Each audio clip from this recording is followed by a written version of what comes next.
এই মনা পরোটা তো ঠান্ডা হয়ে গেল, কখন পরোটাটা এনেছি। দাঁড়াও, কাজ ছাড়বো তারপর তো না খাবো। তাড়াতাড়ি কর, খিদে পেয়েছে কখন দিয়ে।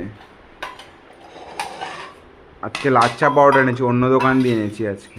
ওই দোকান দিয়ে আর লাচ্ছা পরোটা করে না, আগে যে দোকানে লাচ্ছা পরোটা করতো ওই দোকানে লাচ্ছা পরোটা করে না এখন আর। কখন ঠান্ডা হয়ে গেছে, কখন এনেছি পরোটাটা। গরম করে দেবো? না, গরম করতে হবে না। ভালো মোটা মোটা আছে। কোথায় মোটা মোটা? হ্যাঁ, মোটা আছে? মোটা আছে। তরকারি ঢালো সব করে। খিদে আমারও পেয়েছে। কখন উঠেছি বাবা, এই তো একসাথে তরকারি। হ্যাঁ, একসাথে দিয়েছে। তো মনে হয় কি আলুর দম আছে না ঘুগনি আছে? বাহ, তরকারিটা তো হেভি। আলুর দম ঘুগনি মেশানো আছে। কি এক জায়গায় ঢালবো না দু জায়গায়? দু জায়গায় আলাদা আলাদা করে ঢালো। ঝপ করে, খিদে পেয়েছে খুব যা।